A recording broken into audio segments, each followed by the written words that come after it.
வணக்கம். இன்றைய பிஎன்சியின் நேரலை செய்திகளை வழங்குவதற்காக நான் ஷாலினி மூர்த்தி. நான் கண்ணதாசன். விரிவான செய்திகளை பார்ப்பதற்கு முன்னதாக தலைப்புச் செய்திகளை பார்க்கலாம். ஆட்சியில் பங்கு கேட்பது என்பது புதுமையான கோரிக்கை கிடையாது. காங்கிரஸ் எம்பி கார்த்திக் சிதம்பரம் கருத்து. பிரதமர் மோடிதான் ஜனநாயகர். பாஜக மூத்த தலைவர் தமிழிசை சவுந்தரராஜன் கருத்து. ஆசிரியர்கள் வாழ்க்கை பல ஆண்டுகளாக கேள்விக்குறியாக உள்ளது. பாஜக தேசிய செயற்குழு உறுப்பினர் அண்ணாமலை விமர்சனம். வேதாந்தா குழும நிறுவனங்களின் தலைவர் அனில் அகர்வாலின் மகன் மரணம். தாவேக கட்சி கூட்டணிக்காக அனைத்து கதவுகளையும் திறந்து வைத்திருக்கிறது. விசிக தலைவர் திருமாவளவன் விமர்சனம். பெண்களுக்கான பாதுகாப்பான நகரங்களின் பட்டியலில் பெங்களூரு முதலிடம்.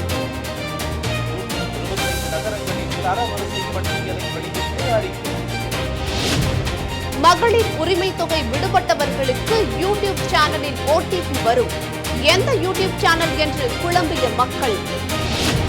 அதிமுகவோடுதான் தேமுதிக கூட்டணி அமைக்கும். முன்னாள் அமைச்சர் KT ராஜேந்திர பாலாஜி ஆரூடம். ஒற்றை ஆளாக சட்டசபையில் குரல் கொடுத்தேன். தமிழக வாழ்வுரிமை கட்சிக்கு கூடுதல் தொகுதிகள் ஒதுக்குமாறு கேட்பேன் என வேல்முருகன் உறுதி. புகையில்லா போட்டியை கொண்டாடும் பொதுமக்களுக்கு தமிழ்நாடு மாசு கட்டுப்பாடு வாரியம் வேண்டும். இனி வருவது விரிவான செய்திகள். தமிழ்நாடு சட்டசபை தேர்தலுக்கு இன்னும் சில மாதங்கள் மட்டுமே உள்ள நிலையில் அதிமுக பொதுச் செயலாளர் எடப்பாடி கே பழனிசாமியுடன் தமிழக பாஜக தலைவர் நயினார் நாகேந்திரன் ஆலோசனை மேற்கொள்ள உள்ளதாக தகவல் வெளியாகியுள்ளது.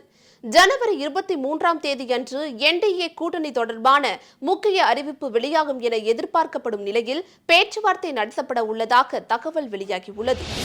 ஆட்சியில் பங்கு கேட்பதென்பது புதுமையான கோரிக்கை கிடையாது என்றும் அனைத்து கட்சிகளுக்கும் ஆட்சியில் தங்களுடைய பிரதிநிதித்துவம் இருக்க வேண்டும் என விரும்புவார்கள் என்றும் கார்த்திக் சிதம்பரம் கூறியுள்ளார். திருச்சியில் செய்தியாளர்களிடம் பேசிய அவர், தமிழ்நாட்டில் திமுக தலைமையிலான இந்தியா கூட்டணி வலுவாக உள்ளதாகவும் கூறினார். ஜனநாயகன் ரிலீஸ் ஆகும் தினத்தை நாங்களும் ஆவலோடு எதிர்பார்த்து கொண்டுதான் இருக்கிறோம் என தமிழிசை தெரிவித்துள்ளார்.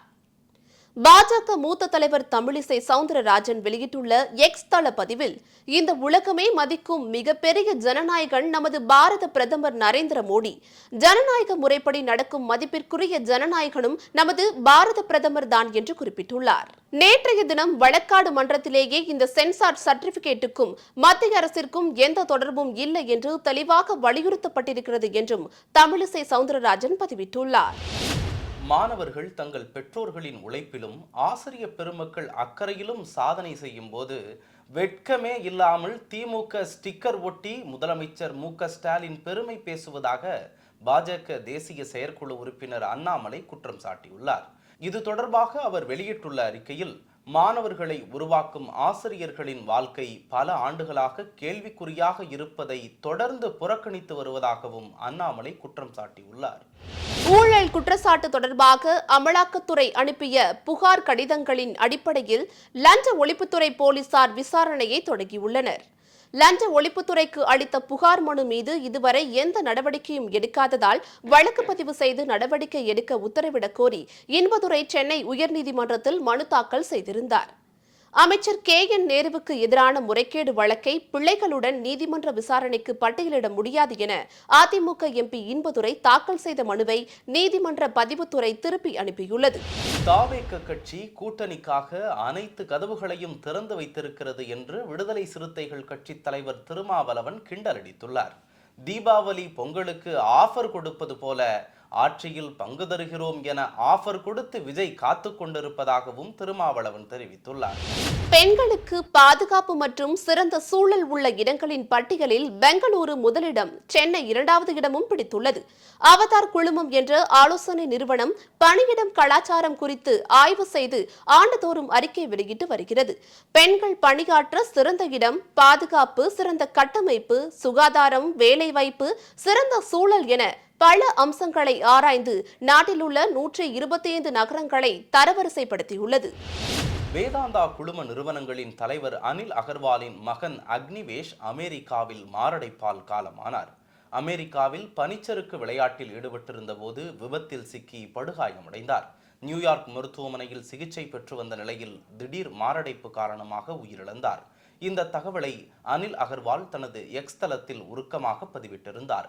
இதனிடையே அனில் அகர்வாலின் மகன் மரணம் குறித்த பதிவிற்கு பிரதமர் மோடி இரங்கல் தெரிவித்துள்ளார்.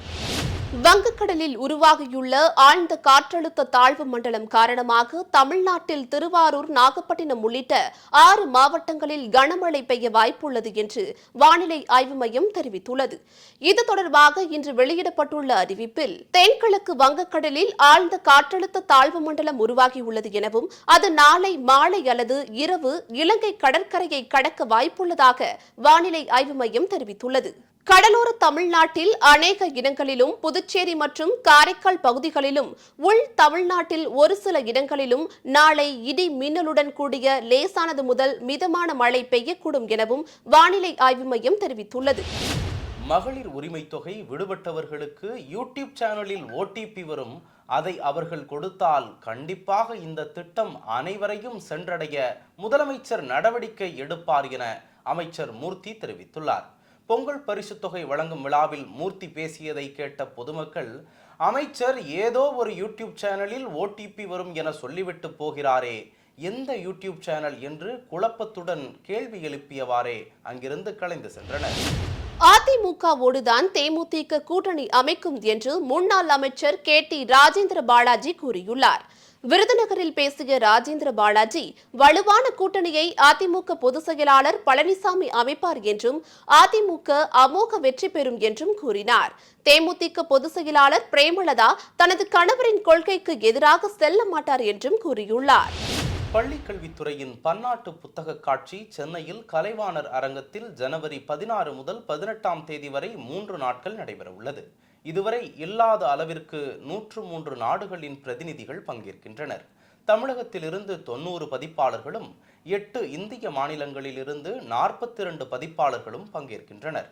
இந்த கண்காட்சியில் கருத்தரங்குகள், நூல் வெளியீடுகள், குழு விவாதங்கள், புரிந்துணர்வு ஒப்பந்தங்கள் கையெழுத்திடல் போன்ற பல்வேறு நிகழ்வுகள் இடம்பெறும் என்றும் தகவல் வெளியாகியுள்ளது. ஃபபாசியின் 49வது சென்னை புத்தக காட்சியை நந்தனம் OMCA மைதானத்தில் முதல்வர் மு.க.ஸ்டாலின் தொடங்கி வைத்தார். ஜனவரி 8ஆம் தேதி முதல் 21ஆம் தேதி வரை தினமும் காலை 11 மணி முதல் இரவு 8:30 மணி வரை புத்தக கண்காட்சி திறந்திருக்கும். தமிழுக்காக 428 அரங்குகள், ஆங்கில அரங்குகள் 256, பொது அரங்குகள் 24 உட்பட மொத்தம் 1000 அரங்குகளில் புத்தகங்கள் விற்பனைக்கு வைக்கப்படும் என ஃபபாசி தெரிவித்துள்ளது. சட்டசபை தேர்தலில் தபாகவிற்கு கூடுதல் தொகுதிகள் ஒதுக்குமாறு நான் நிச்சயம் கேட்பேன் என்று அக்கட்சியின் தலைவர் வேல்முருகன் கூறினார். தருமபுரியில் செய்தியாளர்களிடம் பேசிய அவர், கடந்த தேர்தலில் திமுக கூட்டணியில் ஒரு இடத்தில் போட்டியிட்டு வென்ற நான் பல்வேறு பிரச்சனைகளுக்காக தொடர்ந்து ஒற்றை ஆளாக சட்டப்பேரவையில் குரல் கொடுத்து வருகிறேன் என்றார். CBI வழக்கை பயன்படுத்தி தாவேக தலைவர் விஜயை கூட்டணிக்கு இழுக்க பார்க்கிறார்கள் என்றும் வேல்முருகன் தெரிவித்துள்ளார். புகையில்லா போகி பண்டிகையை கொண்டாட பொதுமக்களுக்கு தமிழ்நாடு மாசு கட்டுப்பாட்டு வாரியம் வேண்டுகோள் விடுத்துள்ளது. இதுகுறித்து தமிழ்நாடு மாசு கட்டுப்பாட்டு வாரியம் வெளியிட்டுள்ள அறிக்கையில், நம் முன்னோர்கள் பழையன கழிதலும் புதியன புகுதலும் என்ற அடிப்படையில் போகி பண்டிகையினை கொண்டாடி வந்துள்ளனர். இயற்கை பொருட்களிலிருந்து தயாரிக்கப்பட்ட பழைய பொருட்களை தீயிட்டு கொளுத்தி வந்துள்ளனர் என்று குறிப்பிட்டுள்ளது. இத்துடன் நேரத்திற்கான செய்திகள் நிறைவடைந்தன. அண்மை செய்திகளை உடனுக்குடன் தெரிந்து கொள்ள DMC டைம்ஸ் சேனலுடன் இணைந்திருங்கள். நன்றி. வணக்கம்.